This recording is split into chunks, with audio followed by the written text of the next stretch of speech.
오늘 말씀은 에스겔 18장 5절부터 9절 말씀입니다. 제가 봉독하겠습니다. 사람이 만일 의로워서 정의와 공의를 따라 행하며 산 위에서 재물을 먹지 아니하며 이스라엘 족속의 우상에게 눈을 들지 아니하며 이웃의 아내를 더럽히지 아니하며 월경 중에 있는 여인을 가까이 하지 아니하며 사람을 학대하지 아니하며 빚진 자의 저당물을 돌려주며 방탈하지 아니하며 줄인 자에게 음식물을 주며 벗은 자에게 옷을 입히며 별일을 위하여 구워주지 아니하며 이자를 받지 아니하며 스스로 손을 금하여 죄를 짓지 아니하며 사람과 사람 사이에 진실하게 판단하며 내 율례를 따르며 내 규례를 지켜 진실하게 행할진대 그는 의인이니 반드시 살리라. 주 여호와의 말씀이니라. 아멘. 기도하겠습니다. 살아계신 하나님, 오늘 주님께서 주신 말씀으로 저희들의 생명의 양식이 되게 하시고 저희들에게 힘을 주셔서 말씀을 알고 행할 수 있는 힘을 주시옵소서. 예수님의 이름으로 기도합니다. 아멘. 자, 오늘 에스겔 18장 5절부터 9장 말씀은 이제 하나님께서 에스겔이라는 선지자에게 이스라엘이라는 나라가 망한다고 말씀을 주십니다. 자, 이스라엘이라는 나라가 둘로 쪼개진 다음에 북쪽 이스라엘, 남쪽 이스라엘로 나뉘는데 북쪽 이스라엘은 아수르라는 나라가 망하게 만듭니다.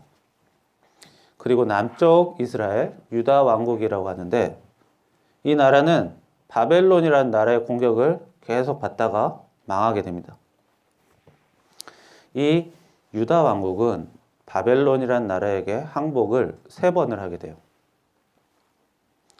자, 첫 번째 항복 때 많은 포로를 데리고 왔는데 그 중에 다니엘과 친구들이 있었고 그리고 두 번째 항복할 때 그때에도 포로를 많이 데리고 왔는데 그때 오늘 말씀에 나오는 이 선지자 에스겔이 들어있습니다.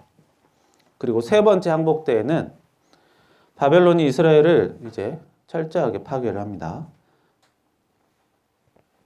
그래서 나라가 완전히 없어지게 됩니다. 이 사실 좀 이상한 게 3번을 항복했다. 한 나라에게 3번을 항복했다라는 말 자체가 조금 이상합니다. 이 3번 항복했다는 말은 맨 처음에 남유다 왕국이 항복한 뒤에 말을 자꾸 바꿨다는 거예요. 그러니까 항복 졌습니다 했는데 나중에 가서 우리 항복 안 했는데 이렇게 말을 바꾼 거예요. 자, 우리나라와 일본 사이에 관계가 안 좋은 게 있죠. 옛날에 침략 시기에. 그래서 사실 일본이 20년 전쯤에 우리나라에게 사과를 했습니다. 일본 정부가 우리나라에게 사과를 했죠. 근데 문제는 뭐냐면 그 정부의 대표가 또 바뀌니까 말을 바꿨어요. 일본이. 우리 그때 사과한 거 거짓말이야.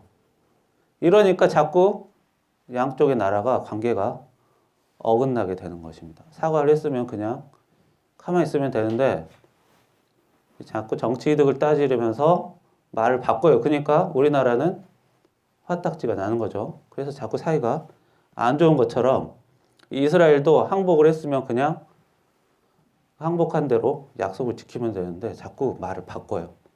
그러니까 한번 또 쳐들어오고 그 다음에 또 말을 바꾸니까 결국에는 3번째는 폭발을 해가지고 나라를 다 풍지박산을 만들어 버립니다. 자, 에스겔은 그러면서 바벨론이라는 나라에 끌려간 뒤에 그곳에 살면서 하나님의 계시를 받게 됩니다. 주로 이스라엘의 멸망, 그리고 나중에는 이제 회복을 시켜주겠다라는 그런 말씀을 하나님에게 직접 이렇게 계시를 통해 받는 거예요. 자, 그 중에서도 이스라엘 망하는 과정에서도 하나님이 에스겔에게 무슨 말씀을 주셨냐면, 자, 의인은 멸망 중에도 살리라. 지금 너의 나라 지금 완전히 망했는데 그럼에도 불구하고 그러면서 사람도 많이 죽었죠. 그럼에도 살 수가 있다. 의인이면 살 수 있다라는 말을 에스겔에게 주시는 거예요. 그리고 그럼 도대체 의인이 누구냐? 어떻게 해야 의인이 되냐?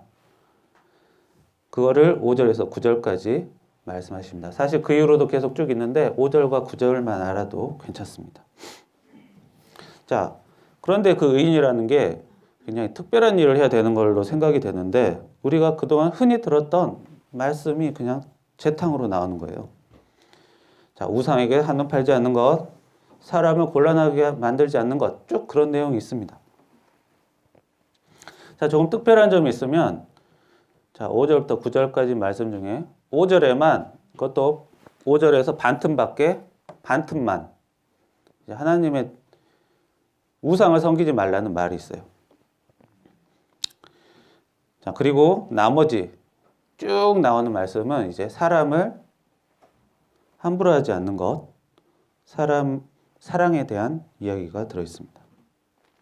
그래서 이 하나님 사랑, 우상을 섬기지 않고 하나님을 사랑하는 것은 내용이 되게 조금이고 나머지는 다 사람 사랑에 대한 그런 내용들이에요. 그만큼 하나님께서 하나님을 사랑하고 사람을 사랑하라고 하셨는데 사람 사랑에 대해서 더 많이 이야기를 하셨다라는 것입니다. 그걸 더 강조하셨다는 거예요. 우리가 하나님을 사랑하고 사람을 사랑한다. 이것을 하나님의 입장에서 보면 어떤 거죠? 자, 너네는 나를 사랑할 줄 알아야 된다. 이거를 가르치신 거고 또 한 가지는 사람끼리 사랑해라. 너네들끼리 싸우지 좀 마라. 하나님의 입장에서 보면 그렇게 말하는 거예요. 자, 하나님께서 사람을 만드시고 사람에게 은혜를 주시고 그렇기 때문에 사람이 하나님에게 하나님을 섬기고 사랑하고 감사하는 것 이런 것들을 하나님이 눈여겨보실 수 있죠. 우리들도 상대방이 나에게 함부로 대하는지 소중하게 대하는지 이렇게 눈여겨보듯이 하나님을 사랑하는 말은 어느 정도 이해가 됩니다. 그러나 특이한 것은 하나님이 너희들끼리 싸우는지 안 싸우는지 이거에 대해 관심이 있다는 거예요.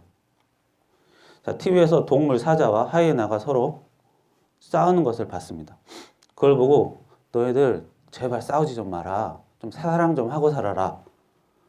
이렇게 사람이 말하지 않습니다. 그리고 사람끼리 싸우는 것도 있죠. 격투기, 권투나 격투기 이런 운동도 있어요. 그거 보면서 아, 이제 그만 싸우고 집에 가지 그래? 서로 사랑합시다. 그런 생각 잘 안 하죠. 자, 서로 치고받고 싸우고 이기면 아이고 잘한다. 이렇게 얘기합니다.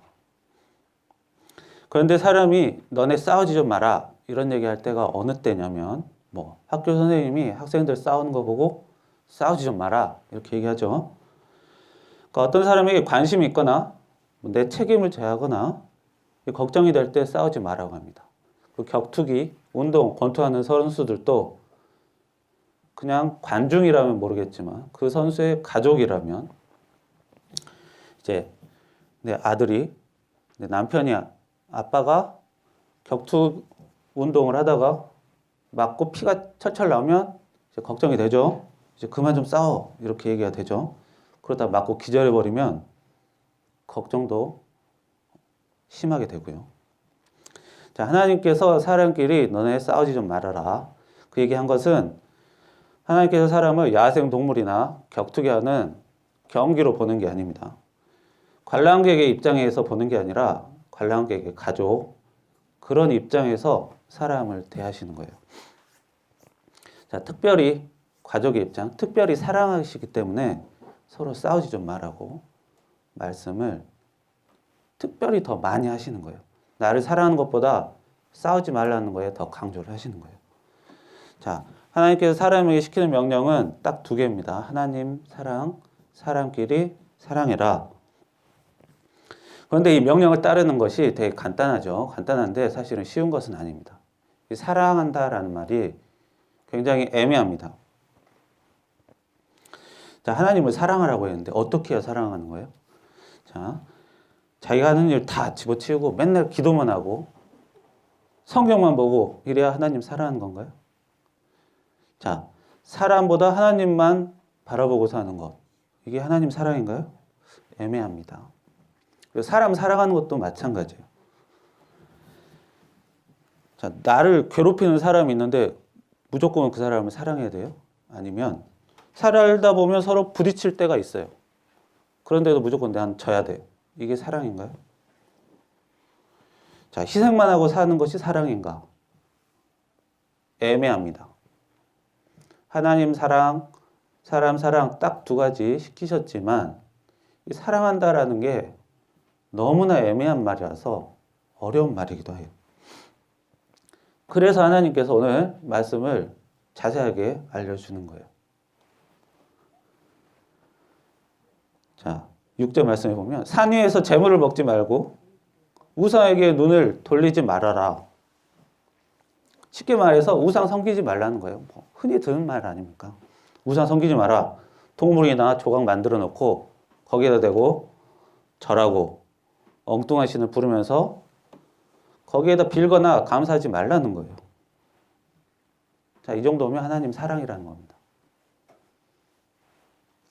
7절부터 9절까지 쭉 내용이 있는데 사실 따지고 보면 사람을 억울하게 만들지 말아라. 멀쩡한 사람 가서 괴롭히지 말고 너무 심하게 어려운 사람을 보면 좀 도와줘라. 인생을 책임지라는 얘기 아니에요. 좀 도와주라고 잠깐. 자, 이게 하나님이 말씀하신 사람 사랑이에요. 자, 이 정도 하면 의인이라고 말씀하시는 겁니다.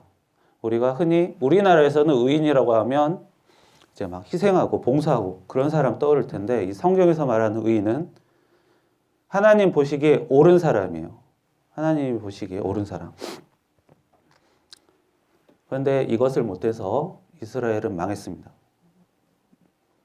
지금 거의 망한 상황에서 이거라도 해라 그러면 살 수 있다라고 말씀하셨다는 거는 이걸 못했다는 거예요. 이걸 못하니까 이걸 하라고 하는 거죠. 잘하고 있는데 잘하라고 하시겠습니까?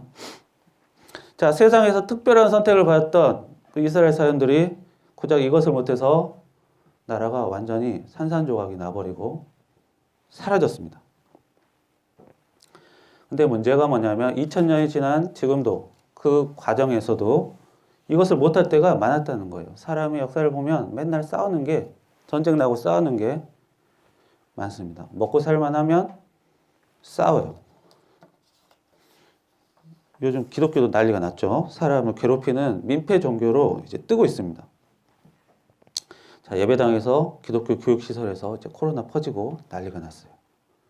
자, 그 사람들의 의도는 저가 다 모릅니다. 그러나 대충 주일 지키고 아이들 교육시키고 그러려고 했겠죠. 일부러 사람들 괴롭히려고 그러지는 않았을 거예요. 걸리면 자기도 손해니까. 자, 의도는 좋았을 수 있어요. 하지만 결과가 나빴습니다. 자, 오늘 말씀해 보면 의도가 좋았으면 하나님 사랑 안 하고 우상 섬기고 사람 괴롭혀도 괜찮다 이렇게 안 써져 있어요. 결과를 말씀하시는 거예요. 그냥 이렇게 하라는 거예요.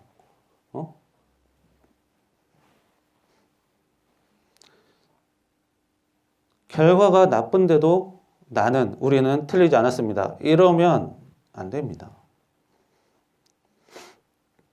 이 사람들도 이스라엘이 망했어도 이스라엘이 잘 나갈 때는 하나님을 섬기긴 했지만 우상까지 같이 섬겼어요.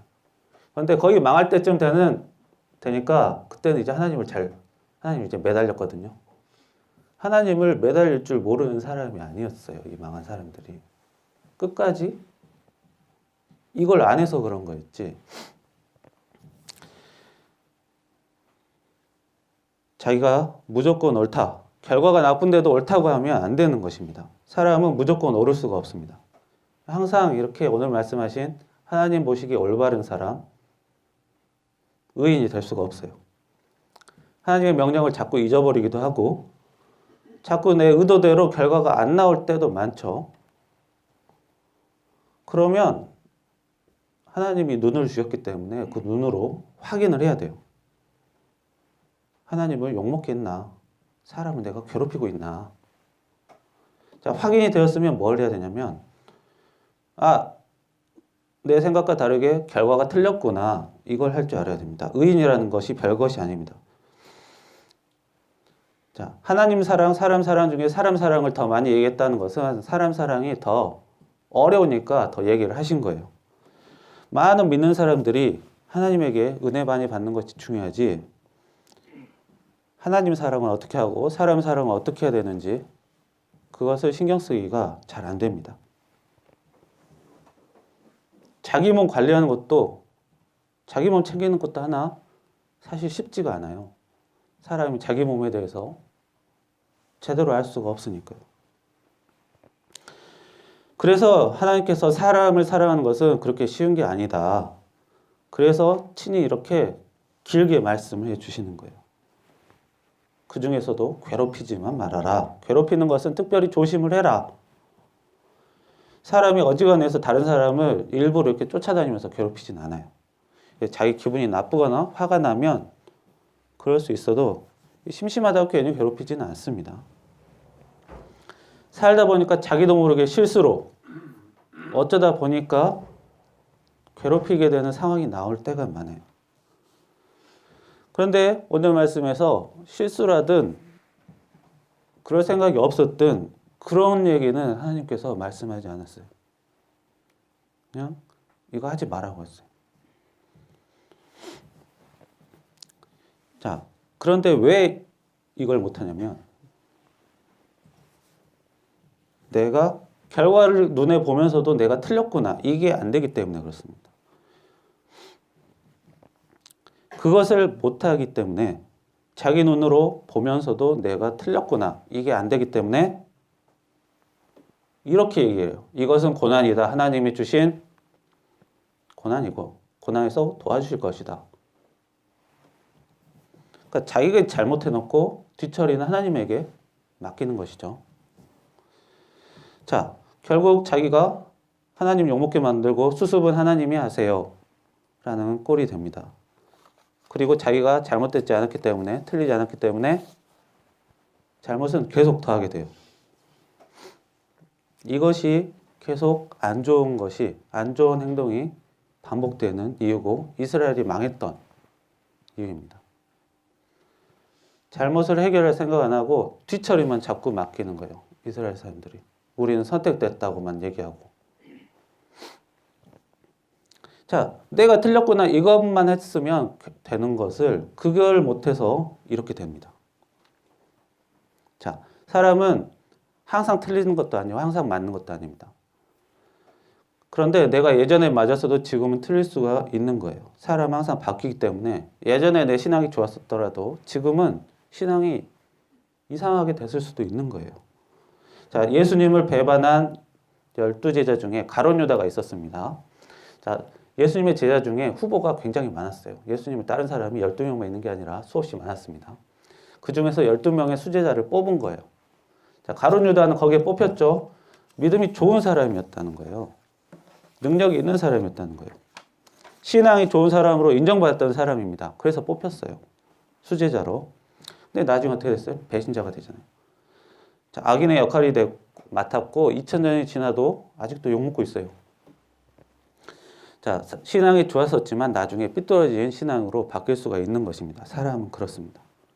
그래서 항상 확인을 해야 돼요. 내가 틀렸나? 틀린 건가?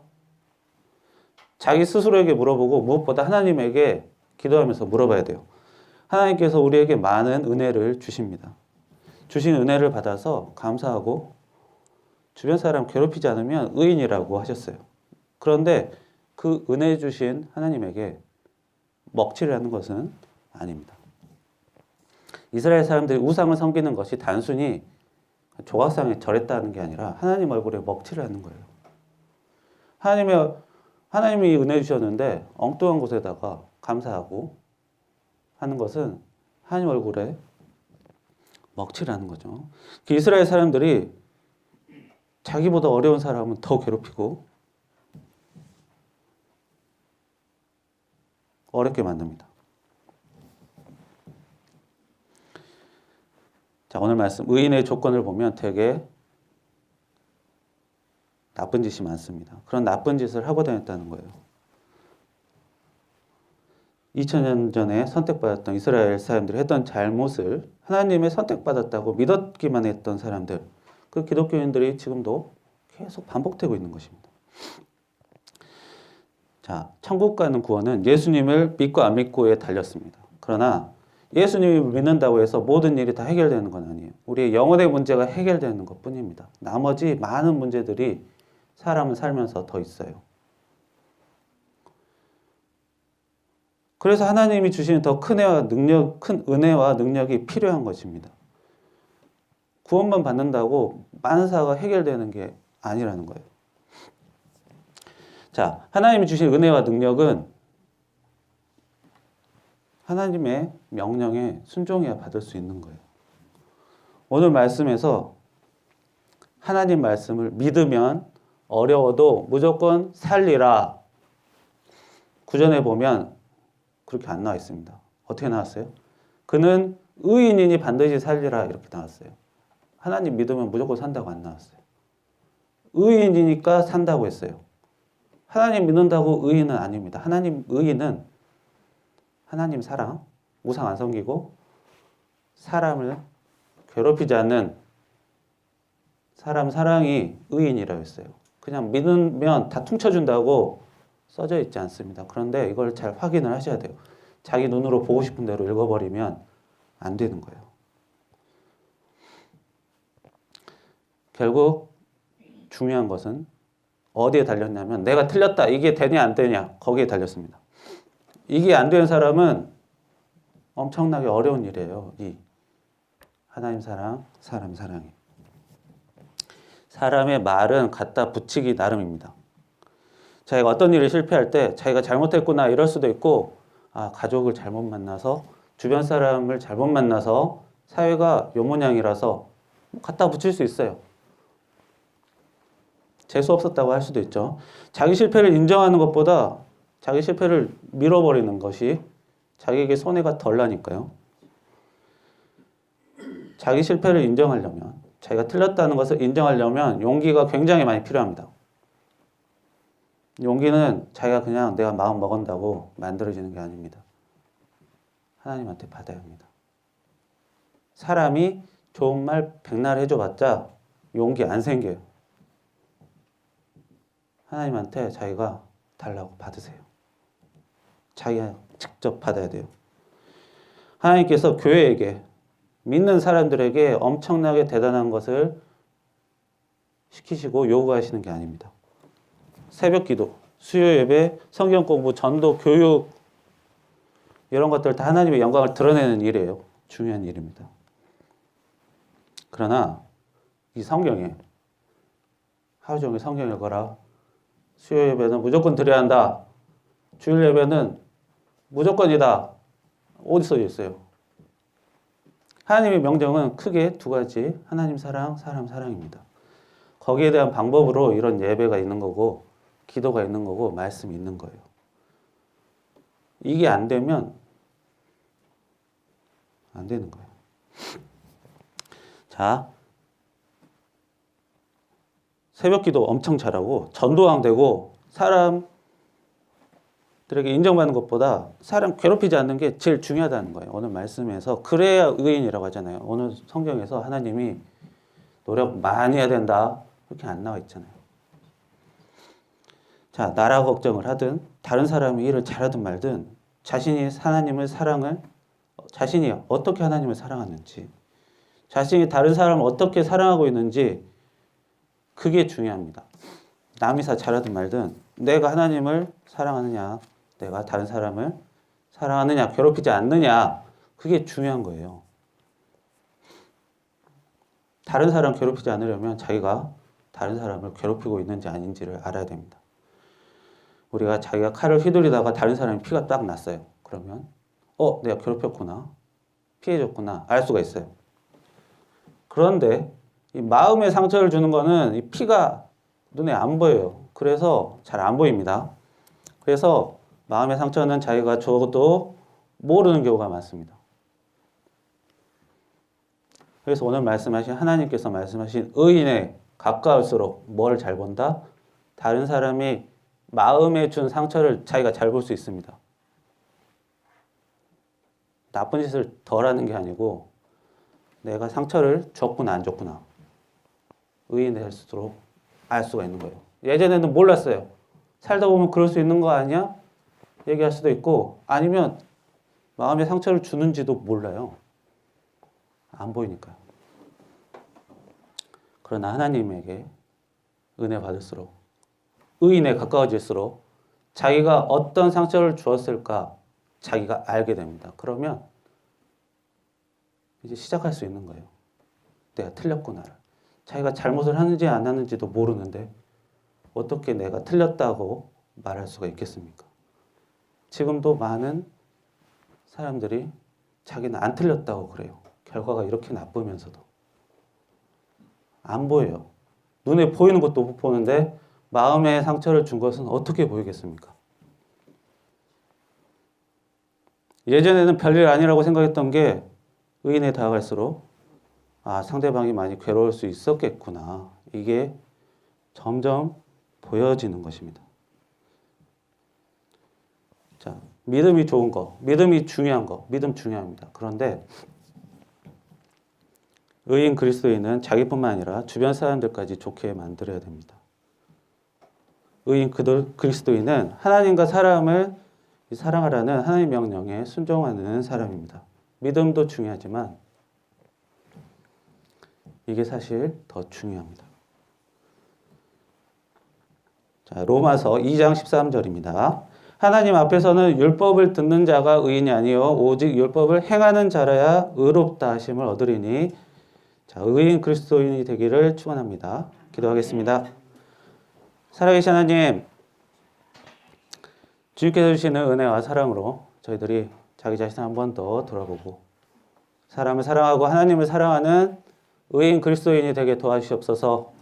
저희들의 능력과 힘만으로는 안 됩니다. 그러니 저희들이 주님을 붙잡고 의지해서 그럴 수 있는 힘을 주시옵소서. 무엇보다도 내가 잘못됐고 틀렸다라는 것을 말할 수 있는 사람이 되게 하게 도와주시옵소서. 주여 자기의 잘못을 깨달을 때만이 주여 의인이 될 수 있사오니 주님께서 알게 하시고 보게 하시게 능력을 주시옵소서. 예수님의 이름으로 기도합니다. 아멘. 그리고 최근에 여러 가지 뉴스와 신문 보도로 인해서 많은 기독교인들이 어렵습니다. 이것은 사실 교인들의 문제가 아니고 목회자들의 문제이고 목회자들의 문제 때문에 교인들이 피해를 보는 상황이기 때문에 목회자로서 굉장히 유감을 느끼고 미안하다는 말씀을 드리고 싶습니다.